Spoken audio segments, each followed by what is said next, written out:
everyone. Welcome to the Cosmic Matrix podcast with Laura Matsu and Bernhard Gunther.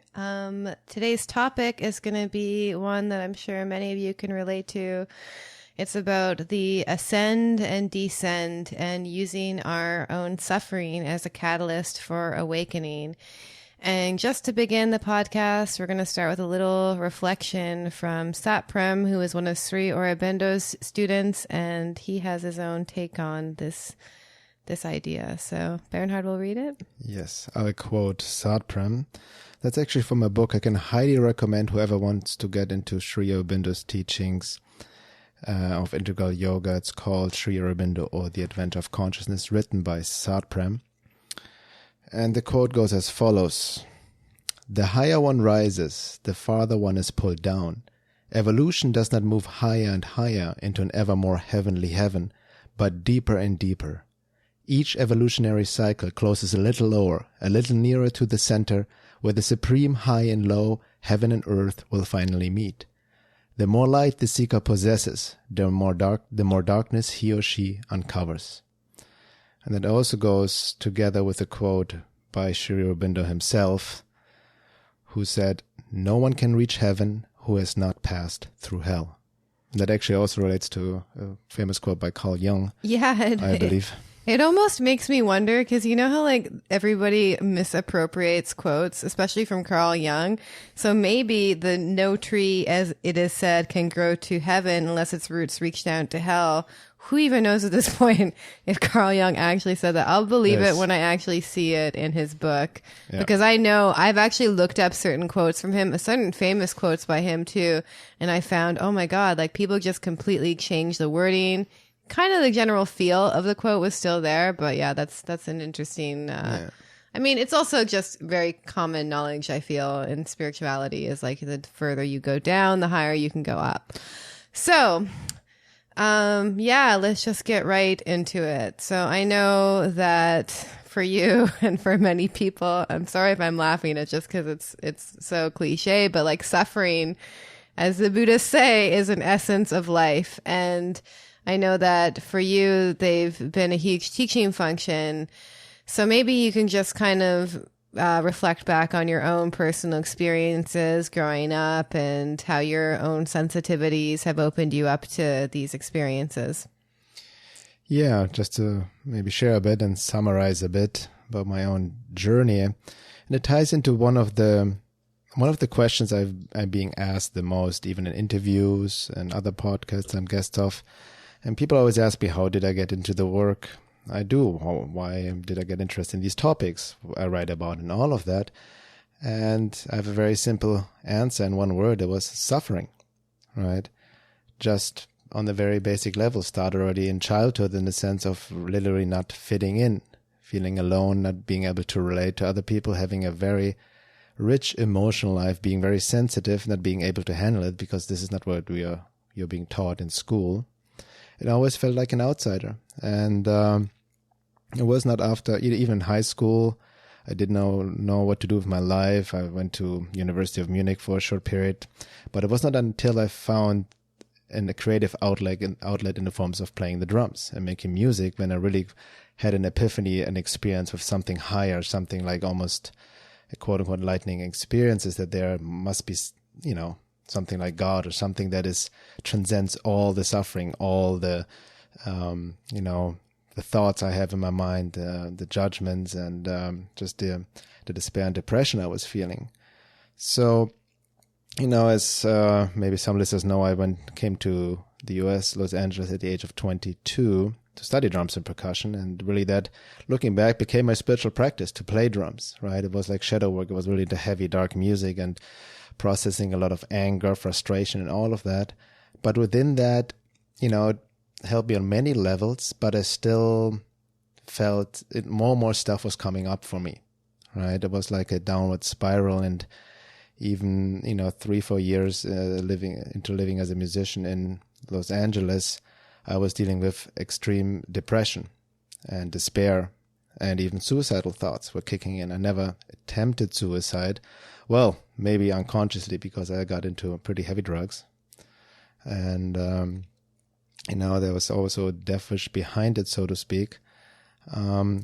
But in my journey, it just pulled me down so low and again felt so lonely. And I remember this one day, I had a day job like every musician back in those days, or at the beginning of one's musical quote unquote career. And, just living by from month to month and just, trying to make it as a musician and whatnot. And one day I woke up in my bed. I had to go to work, but I was in such a despair and depression. I was laying in fetal position. I started to cry. I didn't know what to do. I feel like, I was really paralyzed by the suffering and this existential loneliness and not knowing what to do with my life, and in that moment, I just surrendered to this feeling instead of fighting it. I surrendered to it, and I heard this voice in my head: "You must, you need to figure yourself out, otherwise you will die. Otherwise, I will kill myself." And that snapped me kind of out of it. And then I remember clearly, I went to a random bookstore, right? And there was this book laying out on the bookshelf. It was called "Freedom from the Gnome" by Krishnamurti, and I was very drawn to it. It was almost there for me to purchase, and reading this book really, was an initiation in itself into deeper spirituality and spiritual philosophy and all of that. And, it was my start to, I need to understand myself. Who am I? The ultimate question, right? And, so not to go too long into it, it has been intense phase of searching, of seeking, of studying spiritual literature, of reading psychology, got me into Jungian psychology and all of that. I got into esoteric teachings, more into the fringe as well, occult knowledge and all of that in effort to understand myself, right? And at the beginning, I had more an intellectual understanding of a lot of the concepts, even intellectual understanding of my issues, basic childhood wounding. But I realized I was fooling myself later on because my body hasn't processed it. I was not embodying the knowledge. I was not going through the process on an embodied level, right? And I was, I had realized a lot of unconscious self-defeating beliefs I had. For example, one day I clearly remember I realized I had this belief that I don't deserve to be happy. That if something good happened or some in my life, then right away the program came in, this cannot last, I don't deserve that, and all of that based on my guilt and shame programming. So all this stuff came up. But then I also realized then with basic mainstream psychology, it didn't really resolve because I realized in the quote unquote mainstream, depression is almost seen as a mental illness, like something is wrong with you, right? You should be happy, take that pill, antidepressant. I never went on antidepressants, but that's most often how it is treated in the psychiatric institutions, right? And then I also, by questioning not only myself but the external world, I realized that we live in the world, especially the modern world, which we're so proud of, is completely, with all the technological advances and whatnot and luxuries we enjoy, is completely removed from nature and spirit. And I realized deep inside that my depression in any way is actually a cry from the soul for readjustment. And then, going back to Krishnamurti, this quote really stuck for me from that book where he said, "It's no measure of health to be well adjusted to a profoundly sick society." And I feel that is what a lot of people are trying to do. They adjust to a world, to the matrix that is completely pathological, where pathology has become normalized, and then eventually they suffer, because there's a friction between what their true self, connected to the divine, truly is here to do and wants to experience, as opposed to the outer shell with all the conditioning and wounding.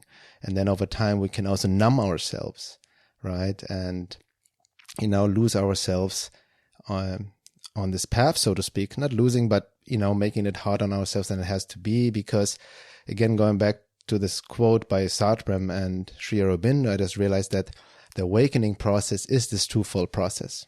You have to dive down into the underworld to be dismembered, the shamanic descent into hell to battle demons within and without in order to rise higher. And it keeps going over and over again. It's like up and down, up and down. It's like this awakening process. It's not like I once thought in my romantic wishful thinking, like the New Age maybe tries to convey your pop spirituality to this linear road up to more love and light and heaven.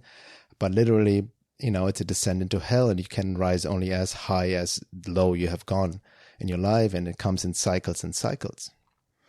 Yeah, I can definitely relate to that part about wanting to buffer it up with antidepressants, because I did take that route. I think it was around age 14, I went to go see a therapist who suggested I go on antidepressants. And that was very interesting because I was actually just really sad, I think mostly because of unresolved trauma from my childhood. And then also just being in the world. I remember being almost shamed and laughed at for how sensitive I was. And I just found the world to be the opposite on how I wanted and how I felt it should be in a weird way. I felt that there was all this unnecessary pain to it. So eventually it got to the point where I think my depression became very visible to my family, and they sent me to a therapist who automatically prescribed me antidepressants. And funnily, I actually had a lot of resistance to it. I would go on it, but I would recognize that they didn't work, or either they didn't work as fast enough as I wanted them to. So then I decided to self-medicate by just taking a variety of illicit drugs. And because I didn't really want to feel my suffering, that was really my whole goal. I really realized that I had this immense amount of pain that was coming up in my body, and I didn't want to actually be present with it because I felt it was too painful at the time. So I just took I just ran through the gamut of different drug addictions in order to buffer up my feelings and desensitize myself, essentially. Looking back, when I realized I was dealing with multiple kinds of drug addiction for a good 10 years, the main reason that I got addicted was because I didn't want to feel suffering. That was the main thing. And if only I just, went to a therapist, and it was always a mental process with the therapist, and that didn't help. What I really needed was just to be present with those feelings and develop that spiritual strength to be present with my suffering. So, I think it's also similar to what you said, the ascend and descend. I know for myself, I know people have had it definitely worse than I have, but I ended up in a detox center with prostitutes who had been sold by their mother into prostitution at age 12. I realized at kind of my lowest moment, I was surrounded by the depths of human suffering and really witnessed it in myself and in other people. And so, but there was also, it was weird, a voice in me said at that moment, you need to experience this so then you can really see what humanity is dealing with. And at that point, actually, I didn't really, I thought it was almost my sick, kind of masochistic pleasure or something, which I'll also get into later. But I really realized that it's almost I feel there was a bigger soul lesson that I was becoming aware of, that I really needed to experience these depths of the suffering that people go through in my own journey. And then also just acknowledging later on and being able to feel and be present with my own suffering was really opened me up to deeper compassion for the suffering of others, which opened me up to being able to truly be of service to other people. Because until I actually learned to hold space for myself and those difficult and dark feelings, and really process grief and anger and all sorts of different, shame and guilt, there's no way I would be able to hold space for others who are going through that, because I feel unless we're really willing to sit with those feelings ourselves, how would it even be possible for us to demonstrate compassion for anyone who's going through it? And it's interesting too, because the norm of this world is to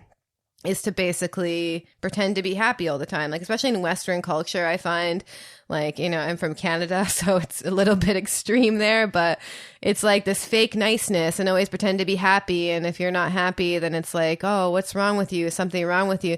And I think there's a little bit less of a stigma around depression now, because there's been a little bit of a social justice campaign around mental illness. So, it's coming more out in the open, but generally, and we can intellectualize and be yes, it's okay if you're depressed. But have you really dealt with somebody who has like severe depression, because you really have to be an anchor unto yourself in order to hold space for those kinds of people. It's definitely not easy.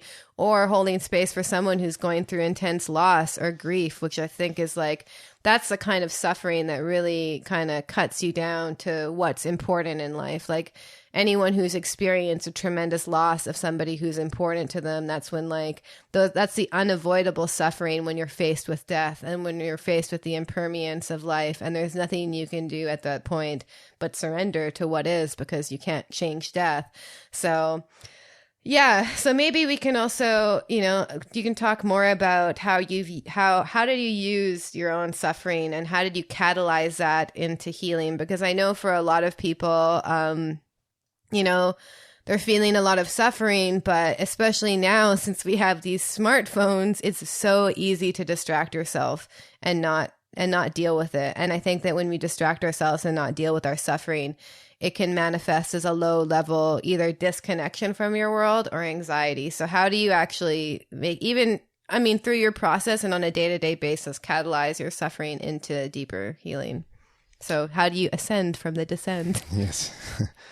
Well, you're right. I mean, most people, like, it's naturally, we all like to varying levels, you know, it's the eternal pursuit of pleasure and avoidance of pain. Nobody wants to feel pain and nobody wants to suffer, right? Consciously in a sense. And you're right. It has been, you see it also in our Western culture, especially in the US, especially on the West Coast, in a sense, this pretense persona, this fakeness of just like always pretending to be happy and I'm doing great. How are you? I'm great. You know, and all of that.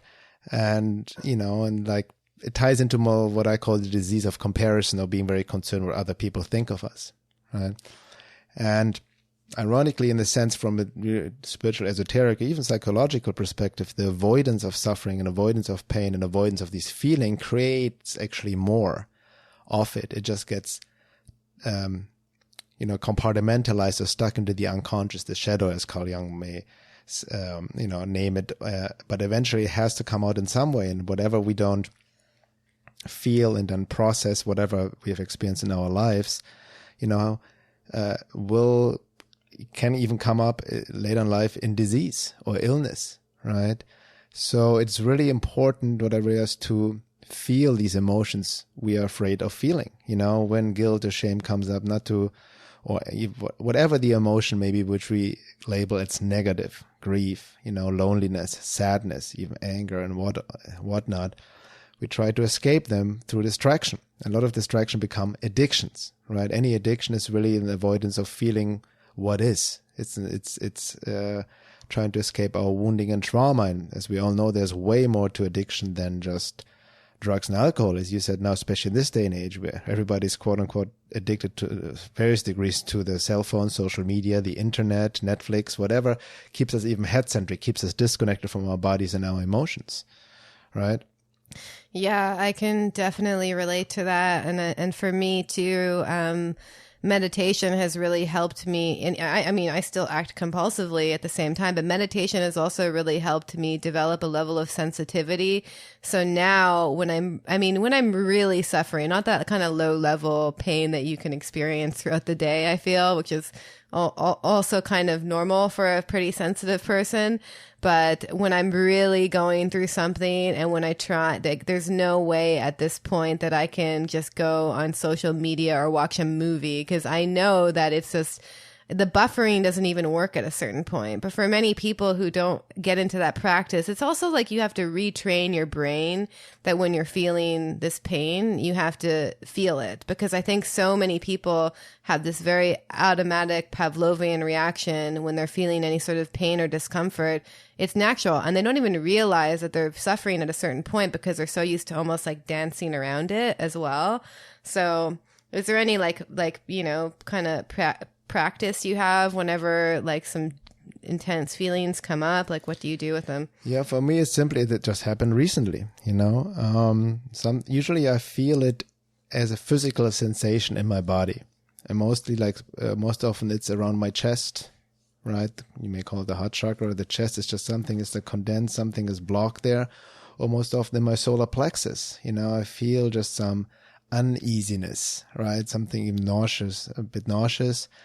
So it manifests more as a physical feeling of uneasiness, discomfort in my body. So in the past, I would just like try to avoid it, maybe smoke a joint, go on Facebook, whatever, just distract myself, watch YouTube, whatever. But now when I feel it, I'm just sitting with it. And I'm really literally just similar basic meditation, just closing my eyes and feeling, body scanning, feeling the emotion, not the emotion, the physical sensation in my body without trying to analyze it, without judging it, without even trying to change it, but just putting the awareness on it to really feel what is, not what it, but just putting consciousness on it, shining the light into darkness, so to speak. And as I do this, something starts to shift and I start to experience certain emotions, certain feelings come up. There's a feeling like, for example, recently, like just this sadness, and underneath it's this loneliness, almost like existential loneliness. And all of a sudden these negative thought projections come into my mind, self-judgment and all of that.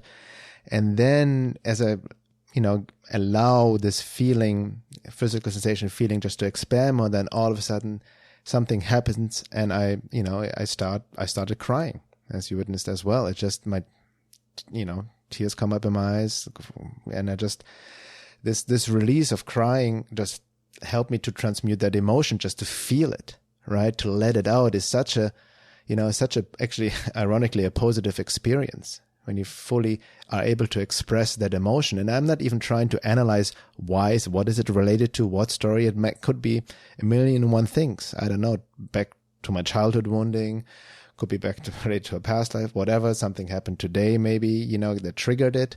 But I'm not trying to analyze it. I just want to feel the emotion, an emotion that I usually avoid feeling, and most people avoid feeling. And by feeling what we actually are afraid of the most and what we try to neglect, that's how we heal it, transmute it, and truly work through. And on the other side of the point of the equation, what I also realized,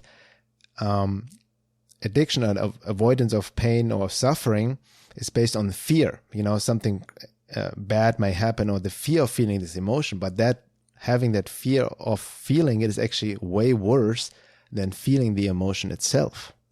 Mm-hmm. I made a joke, and sometimes I forget, it was like a couple years into my journey, about like how like being a bit of a masochist actually works well for the spiritual path, because it's like you can kind of like embrace the suffering. And I think at one point I was wondering if I was almost like dwelling too much in it, but I changed my opinion later on that, which we can get into. It was just really about just embracing it as an essential part of the path. But I remember also very early on, I think it was in like 2013, I was talking to somebody who had a lot of buffers up, I'll have to admit. And they remember telling me like, I never get anxious, I never get depressed. But the interesting thing about them is like when you scratch them a little bit, meaning when you trigger them a little bit, like they would rage and all sorts of stuff would blow up. And that made me obviously question whether or not they were truly telling the truth, whether they actually didn't get depressed or suffer, or they had just buffered it up to the point they were in complete denial. So what do you think about that? Are there people, can you avoid suffering is one, which I personally think, yes, you can avoid some suffering, and meaning unnecessary suffering.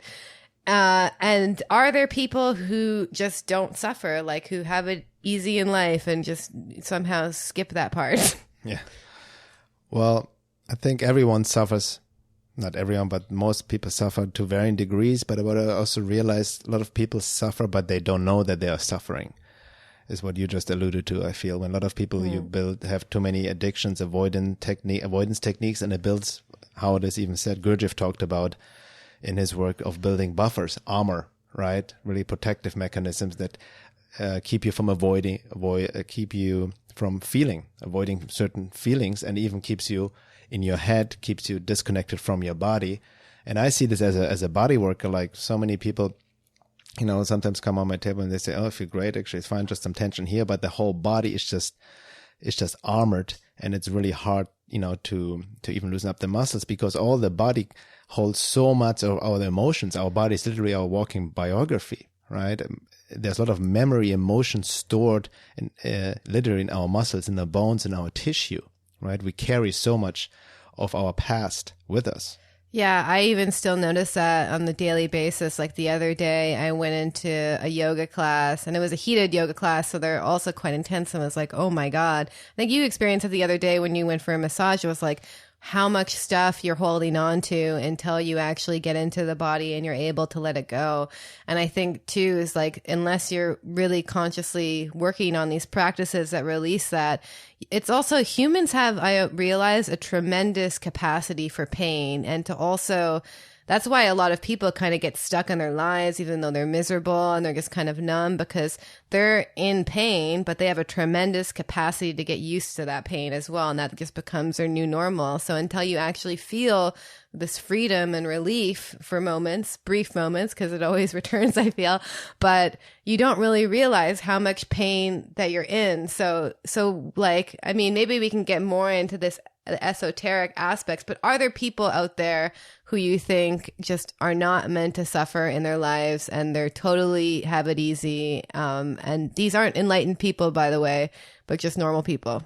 Yeah, I'm not sure about not meant to suffer, but the elephant in the living room, psychopaths, right? And we're talking about genetic psychopaths. I have written a whole article about it. There's a lot of research out there that there exists a type of quote-unquote human. Actually, it's based on recent research. It makes up 8% of humanity, of people who are born genetically without a conscience, not based on childhood wounding or trauma, but literally have no conscience, no ability to feel any emotions of compassion, empathy, regret, all of that, no love, no nothing. So they, you have to have conscience is a necessary ingredient to actually dive deep, to feel, to have empathy, to feel others' pain, to feel your own pain.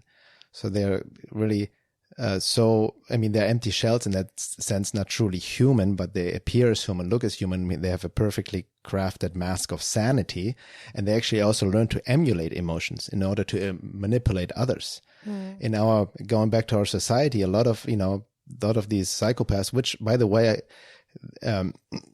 psychopaths can have a high IQ, and they're not necessarily the serial killer, we hear about, or Hollywood type film psychopaths, but they gravitate towards positions of power.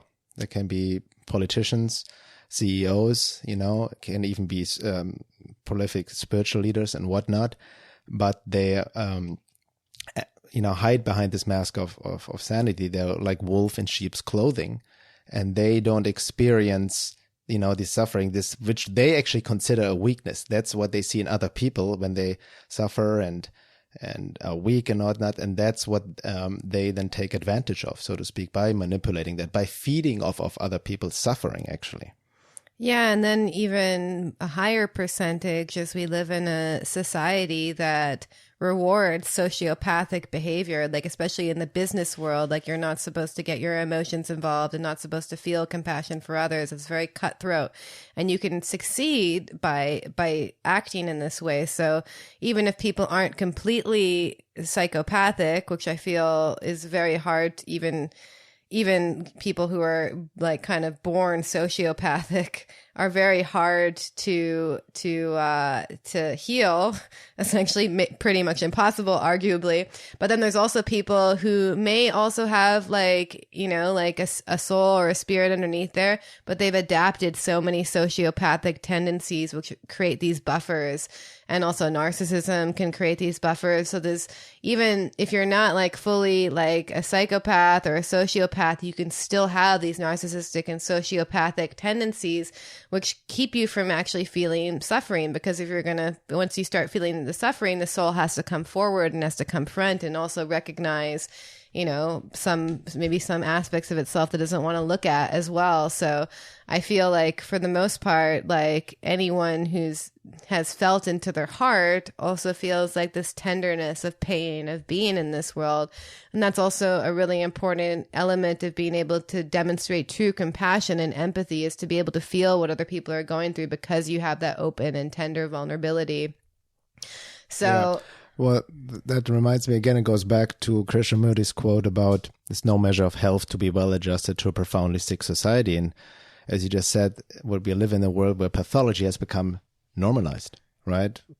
narcissists have become role models, so to speak. And that's what people think that they need to do as well. And they buffer themselves up. And as you said, with regards to compassion, empathy, or even what I shared with my process, it was feeling this emotion in my body. I want to also say I was not always able to do that, and not everybody a lot of people, even as much as they want, have trouble accessing their emotional self because there's so much in their head. So the key is also to get into your body in a conscious way, because through body-mind practices and all of that, through receiving body work, right? To relax, again, because everything is stored in our body, right?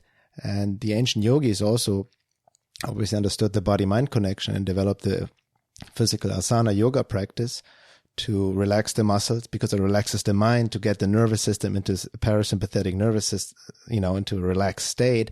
And that's when also the body intelligence kicks in.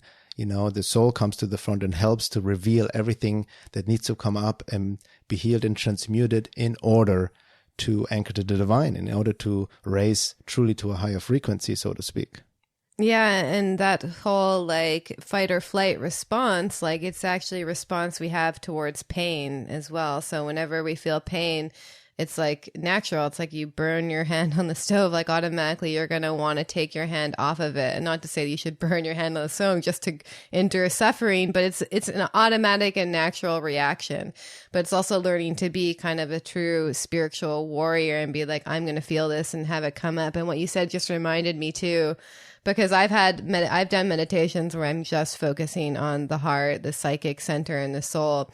And for at least 30 minutes into the meditation, I would feel just numb and nothing. And then all of a sudden just feel really intense pain. And I basically had to give it that much presence in order to bring it forward, because who knows what kind of armor and kind of protection I had up before I was able to access it. So I think what people kind of mistake as peace is just really their armor covering things up. Because what I've also noticed too, more and more, is I thought that through my own spiritual practice, I not so much now, but I had this illusion, Adyashanti says, I thought I would get more comfortable and everything would be bliss. But what actually happened is I started becoming more sensitive and feeling more pain. And I think that's the true role of the bodhisattva, is to be in the world and feel this tenderness and still being able to act beyond that vulnerability and fear and use that as a way to be of service to others. Yeah, it reminds me of, speaking of Adyashanti, has paraphrasing his quote, but he says, especially nowadays, everybody is woke as fuck, so to speak. And, everybody wants to awaken. And like he said, a lot of people they want to awaken, but what they're really saying is that they would just want to be happy in their dream life, right? And make the personality happy and actually avoid the true process of awakening. And like he said as well, enlightenment is actually a destructive process. It reveals, that's what I know, it reveals everything that is not aligned with truth and regarding truth of your being, your divine being. And it shines a merciless light into everything that you have been avoiding, or have been lying to yourself. And the key ingredient in this process is radical self-responsibility. Because what I've also noticed in my own path, people start on that journey, especially at the beginning, more unconscious level, we easily fall into the victim or blame trap. So whenever we feel shit coming up or something happens in our lives, we tend to blame others or situations for our state of being. Or we fall into what I've done into self-pity, right? Self-pity, self-blame, and taking self-responsibility, by the way, does not imply that you blame yourself either, right? That's very important, because I've done this a lot in my past and sometimes still slip into it because I'm not awakened. Triggers some ancient guilt and shame, right? When it becomes get lost in these emotions, and I think a key ingredient in this process is to feel these emotions but not identify with them. That's very important. Not that you are not the sadness, you are not the pain, you are not the guilt, the shame, the anger, whatever, but still not push it all away and deny it, just feel it but not identify with it. That reminds me too, because through my own meditation practice, what would happen? Because initially I find the reaction. So if you're feeling any emotion that's uncomfortable, like sadness or anger, there's this human impulse to be like, this is because that happened. And you create this whole story in your mind because that's the impulse to want to put that pain somewhere outside of you so you don't have to become responsible for it.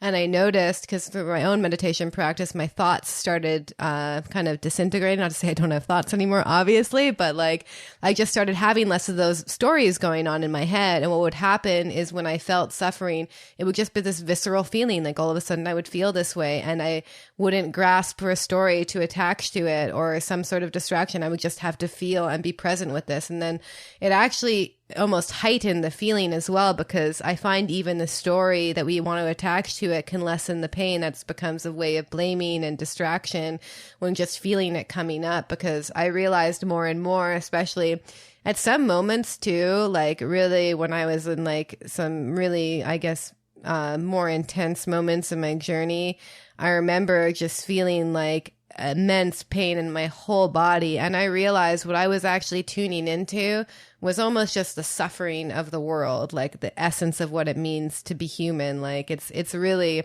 I mean, I feel like it's just an uncomfortable situation because like when you're truly aligned with your soul, which is really infinite, but you're also stuck in this mortal experience and you're stuck in this constant change, and there's so many basic elements of life which have suffering woven into them. And yet we live in this world that tries to deny them and avoid them. So we're caught in this just grand illusion in that way. Yeah, that reminds me also, with regards to what you just mentioned, I can see this in myself, how the mind is a trickster and wants to give a reason right away to anything. And I've fallen many times in the trap, which I call analysis paralysis. Like the mind trying to find exactly like some cause or reason. This is happening because of this or that. Or, we both use astrology. It can be a helpful tool, but it can also be used to buffer things up, to avoid certain feelings, to just rationalize them, right? To blame transits or aspects and whatnot. Or you can even go to childhood wounding and what happened with your parents, because none parents were perfect. We all are wounded to varying degrees, right? And I think it can be useful as a tool, using the intellect in some level, but you can easily get caught up because so much comes into the equation the mind cannot possibly understand. Because it can, again, can be related to something past life, karmic, something working itself out. Then what you mentioned, a big aspect, especially in this day and age, during what we call the time of transition, this bigger quote unquote awakening is happening and more is revealing itself. And a lot of people are struggling and suffering, that I've noticed it more and more in my life, and I know you as well, that we literally sometimes pick up the suffering of the collective, of other people you sometimes surround yourself. And it's really important to discern what is yours and what is not yours, especially so-called empaths, which is a word that has been very hyped and overused in this day and age, I feel. But some people are just more sensitive, right? But it's also it's not about using that as an excuse either. Oh, I'm an empath, I'm so sensitive, right? Which I've done definitely myself, and then isolate ourselves. But being able to stand your ground, to shield yourself, to stay grounded, to stay in body, most importantly, right? And, through a consistent spiritual practice, especially meditation, to tap more into your true self, to bring the soul to the front, and being able to separate what is yours and what is not yours, right? And that also ties into more, which we go in, I think, more in depth. We'll get into the second hour of this podcast, into occult interferences, occult hostile forces, entity interferences, the whole hyperdimensional matrix and thought injections that need to be actually rejected and not integrated. And you read this in every esoteric teaching, especially Sri Aurobindo and his integral yoga teaching talks about, there are things that need to be integrated, but certain aspects need to be rejected as not part of our nature. And this rejection doesn't mean to suppress things either. And most people ask, so how are you able to make the difference? Well, that really depends on your level of being, on your spiritual development, and being able to, fuse the mind and body and really connect more to your true self within. Yeah. And also, like, on a simplistic level, if someone is blaming you for how for how they're feeling, that's always not going to be yours to take on. Like, and that will happen, especially with people who are not on like a growth path, I guess you could say. That's the automatic condition of the world, is like, and even like, you know, like you and I, like, we still fall into those patterns in our relationship, like learning how to take self-responsibility. Like, yes, we can affect each other as well, but like trying to blame the other person for what we're internally experiencing is not going to help us, I think, essentially. And I guess reminds me of one quote too. Sorry, just to get into it. So it's from Shinzen Young, who's a Zen teacher, I believe. Don't quote me on that though. And it's, compassion is to share the pain without sharing the suffering. So I feel like pain and suffering are two different things. And I noticed, especially when I started working more with like understanding the concept of boundaries, like energetic boundaries and our own boundaries that we create in ourselves, and how the ability to say no, is that like, so when I was in the world before, I would sense what somebody was feeling, and then I would almost take personal responsibility for it, and I would start taking on their suffering, and I would think that was helping them. But now, it's, since I started really understanding boundaries and how they work, it's to be able to identify how they're feeling, and then also maintain my own connection within and my own steadiness within, so I can actually truly help them. Yeah, and that also reminds me, going back to the general topic of suffering, you know, and a lot of people, is suffering necessary? Do we actually, you know, would be the initial question of this podcast. And as I came to realize, you know, in my own evolution or life path, that suffering was a catalyst to start seeking truth, to start working on myself, right? To find deeper meaning within myself, to question everything, you know, my own life, my own beliefs, my thoughts, question everything I've been told and taught.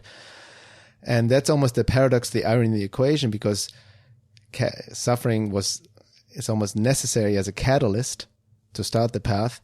But the path, you know, we engage in the path so we can finally transcend suffering, so we don't suffer, right? That's the ultimate, the enlightenment, like to transcend duality, right? To become whole, right? To self-realize, so to speak. And you see, you know, I don't know one person who has embarked on this path who has not suffered. Mostly that's the whole purpose of suffering, in a sense, right? To ask deeper questions. And most people, you know, like everything has it's an initiation, so to speak, rather than a big mistake we made, right? And if you look at it from a more holistic sense, all the suffering, or, you know, in the past, the love bad relationships I've been into, or whatever hardship I've been through, have been actually deeper initiations from a spiritual shamanic perspective, rather than, oh, I fucked up, I did this wrong, or somebody hurt me and I'm poor me and all of this. But it was there's a deeper lesson behind that. And it also reminds me of something the mother said, the mother being Sri Aurobindo's partner, when the student asked her, what is the purpose of suffering? Why do we have to suffer?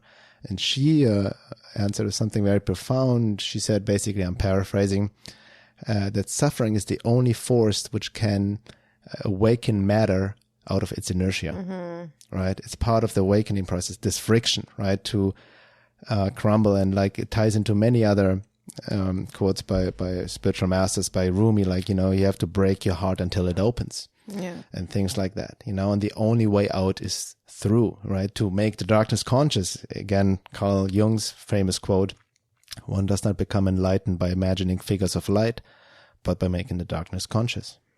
Yeah, and now I have a completely different perspective. I think that, you know, normally when people see people going through like a major death or car accident or one of those really humbling life moments, they kind of express sympathy, like, poor you, like, and they don't really know how to take it for the most part.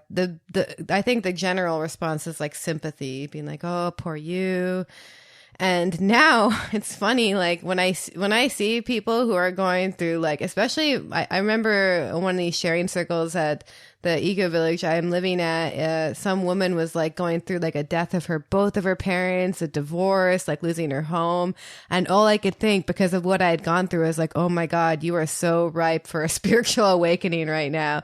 And also being able to see it as a blessing, because I know that, like, a lot of people, I think, are kind of just drifting along in their comfort. And it's only those moments which I feel like are handed to you by fate, which wake you up. So that kind of like low level comfort that people get used to when they're just getting distracted or they're avoiding their lives, like a lot of them actually aren't experiencing suffering, but all of us at some point of our lives are going to be completely humbled by either losing a parent or someone that's really close to us. Car accidents are a really normal one, major threatening illnesses. All these things are things that are natural processes of life, which actually make us ripe for a spiritual awakening. Yeah.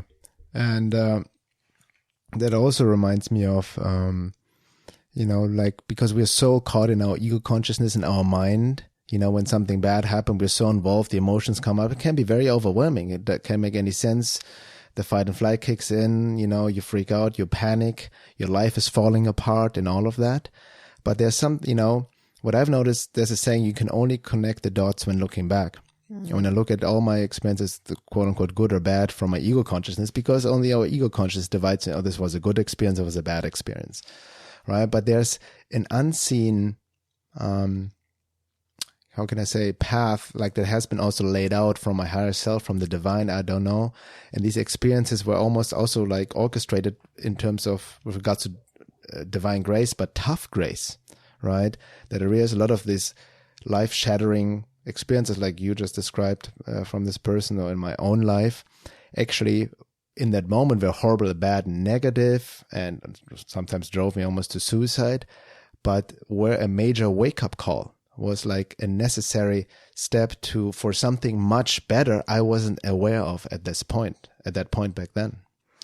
Yeah, and that actually kind of, maybe you can lead us into another topic, which sort of reminds me too, like we've gone through some intense experiences in our relationship and they've been very painful, but I've realized every time it happens, we just strengthen and deepen our love because we're able to go through that together.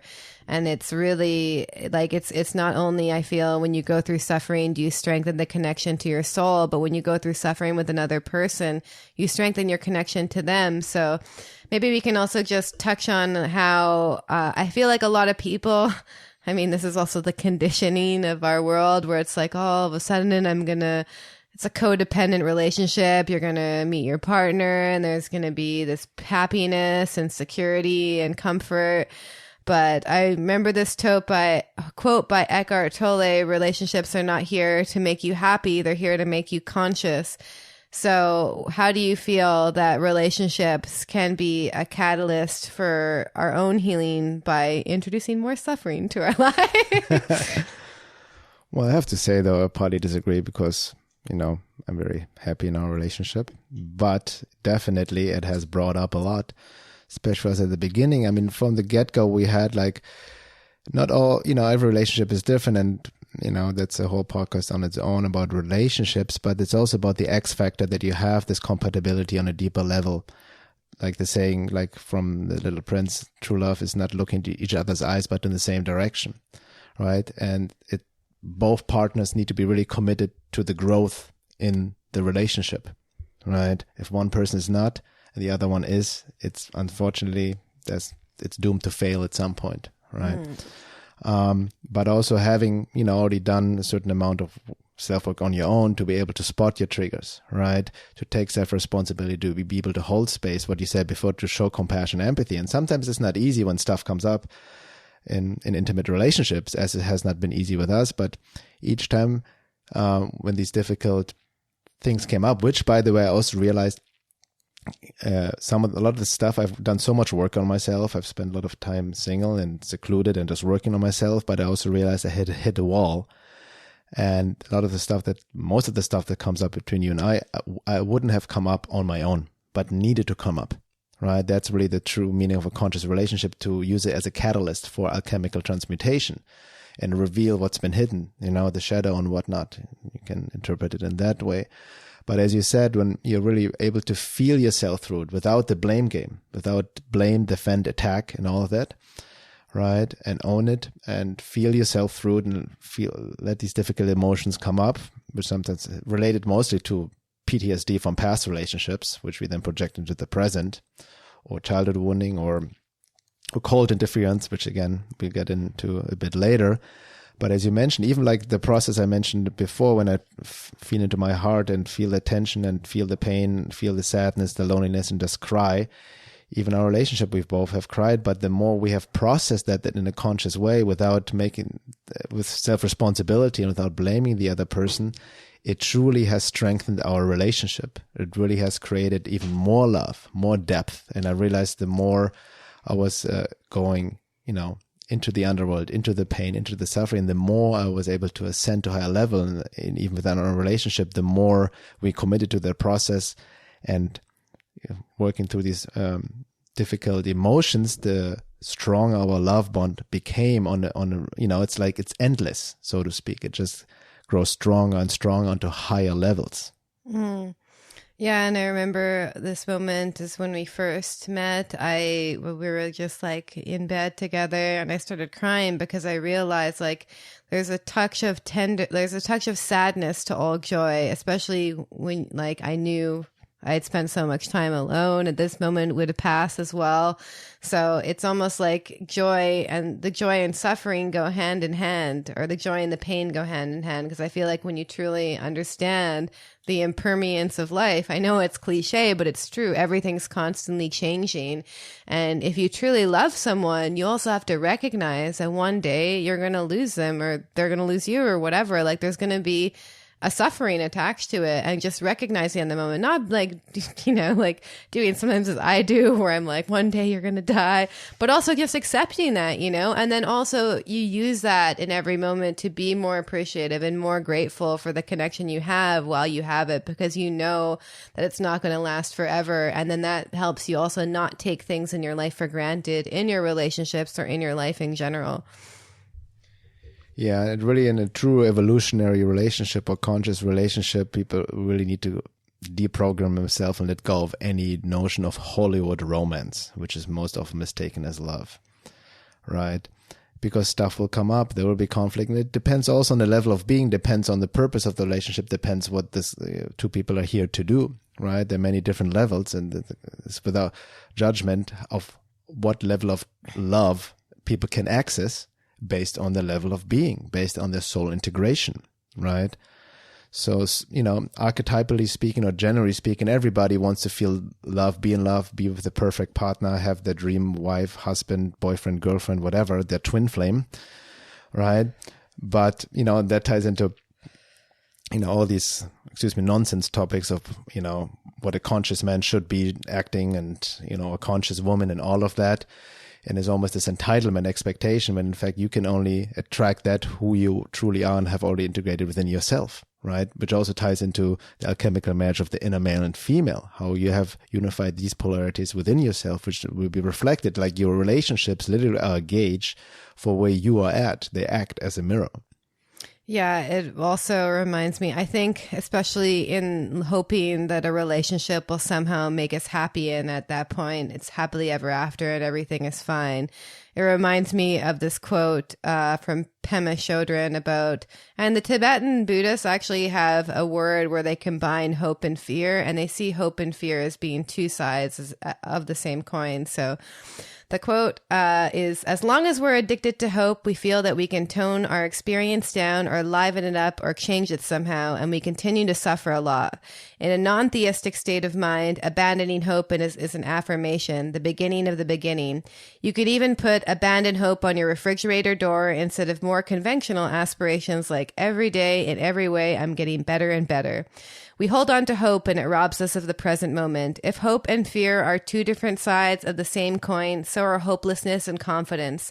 If we're willing to give up hope that insecurity and pain can be exterminated, then we can have the courage to relax with the groundlessness of our situation. When we talk about hopelessness and death, we're talking about facing facts, no escapism. Giving up hope is encouragement to stick with yourself, not to run away, to return to the bare bones no matter what's going on. If we totally experience hopelessness, giving up the hope of alternatives to the present moment, we can have a joyful relationship with our lives and an honest, direct relationship that no longer ignores the reality of impermanence and death. And that also reminds me, just touching back maybe on just the topic of this loneliness you feel on the path and the sadness that you continue to feel. And I've heard this from many different teachings, is like the bodhisattva, the person who's really here to be of service to the world and with an open heart is constantly in this place of tenderness and vulnerability and on the verge of tears almost. And I've also realized that there's an essential loneliness that came along with it. I realized I could either kind of just be stuck in this socially conditioned way of relating to people and these false personalities, or I could move beyond that. And the more that I felt I worked on myself, the more lonely I got, because like no one at a certain point, it was like I had become so like present and with my own emotions that most of it, like nobody was able to do that for me. And then it also led me to the experience. I realized that like I'll never truly understand what you're going through. Like I can have empathy and compassion and kind of see it and feel it, but I'll never truly understand what you're going through. So maybe you can also talk about, like, I know that you've written an article about that as well, about how loneliness is this essential ingredient for taking the spiritual path. Yeah, loneliness on the path has its higher function or purpose, similar as suffering in the sense, because the lesson of loneliness is also to develop solitude, to be okay when you're alone, when you're in solitude, with no one around, if you don't distract yourself, you don't use others trying to fill a hole in your life, right? You don't depend on others for your happiness and whatnot, right? It's more the whole, it's an archetypal normal process of the awakening process.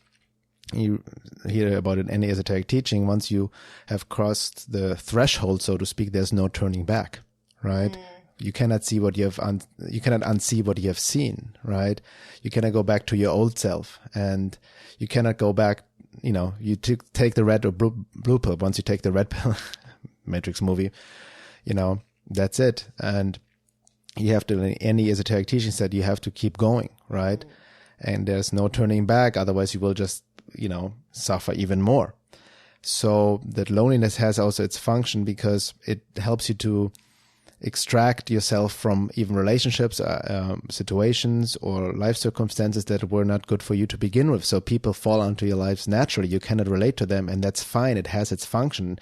And the worst you can do, which we maybe all do, is trying to convince others, right? Trying to convince, especially, in a relationship, somebody wakes up, the other person doesn't wake up, and then they want to change the person. They have the hope, like you just alluded to, that she or he will also change in the future. That's usually a trap. Mm-hmm. The whole hope bit you just quoted, and the danger of hope makes a lot of sense when you even use it in the matrix, so to speak, in the political spectrum. There's a reason Obama used hope you can believe in. Mm-hmm. It's very manipulative of this something future will happen and everything will be okay, right? Avoiding the present and the all, like Sam Krishnamurti talked about, an ideal is just an escapism, right? You're not dealing with what is.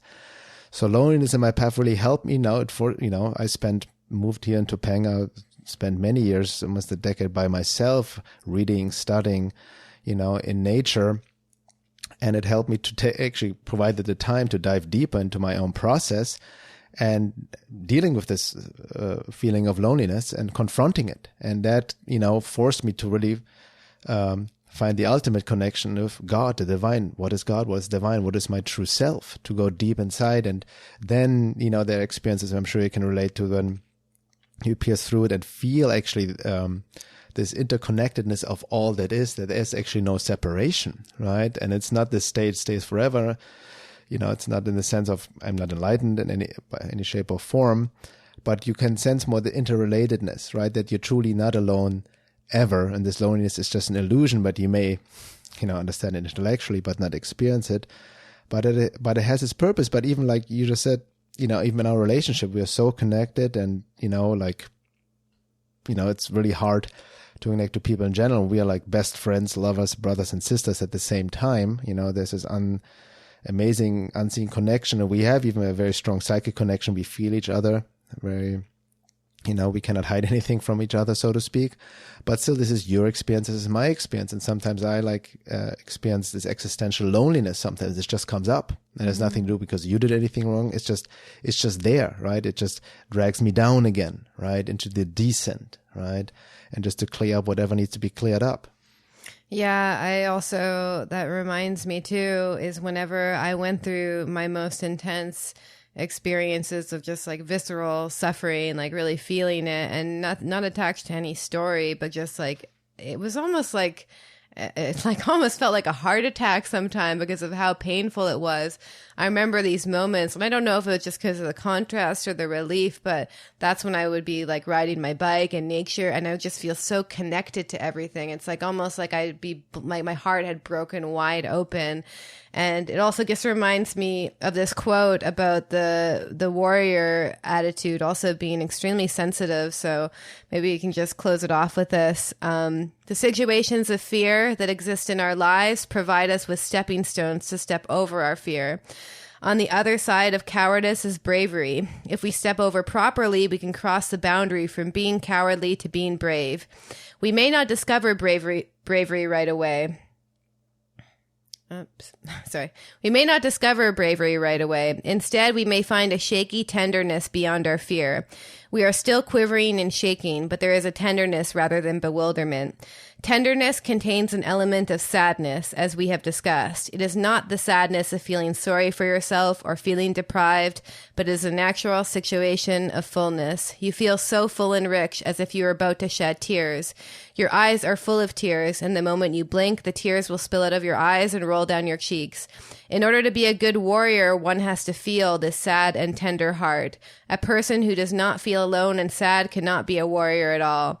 The warrior is sensitive to every aspect of phenomena, sight, smell, sound, feelings. He appreciates everything that goes on in his world, as an artist does. Her experience is full and extremely vivid. The rustling of leaves and the sounds of raindrops on his coat are very loud. Occasional butterflies flying around her may be almost unbearable because she is so sensitive. Because of this sensitivity, the warrior can then go further in developing his discipline. She begins to learn the meaning of renunciation. In the ordinary sense, renunciation is often connected with asceticism. You give up the sense pleasures of the world and embrace an austere spiritual life in order to understand the higher meaning of existence. In the Shambhala context, renunciation is quite different. What the warrior renounces is anything in his experience is a barrier between himself and others. In other words, renunciation is making yourself available, more gentle, and open to others. Any hesitation about opening yourself to others is removed.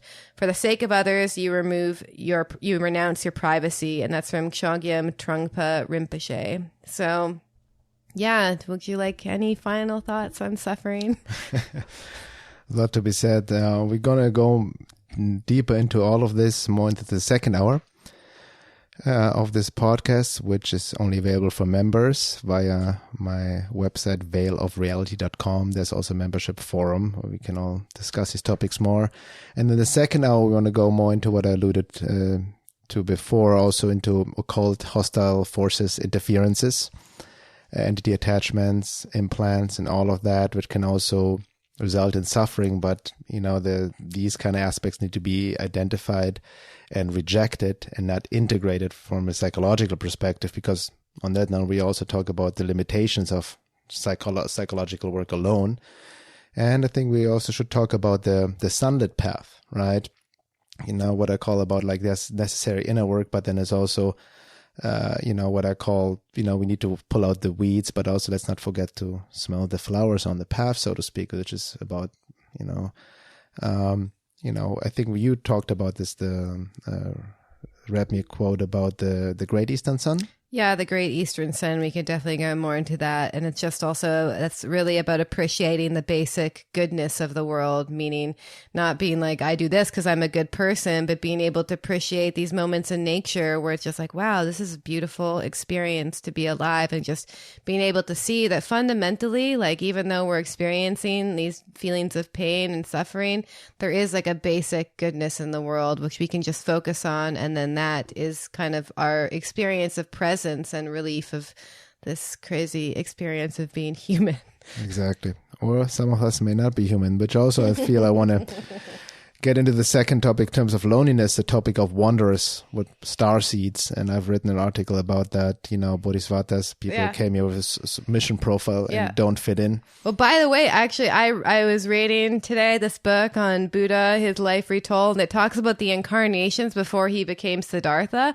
And actually, there's a very interesting moment where I don't know where he got this information from. Who knows? He could have just made it up.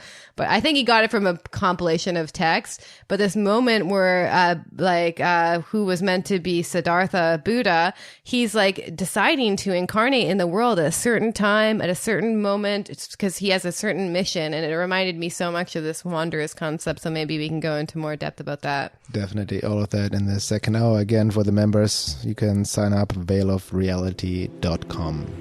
See you on the other side.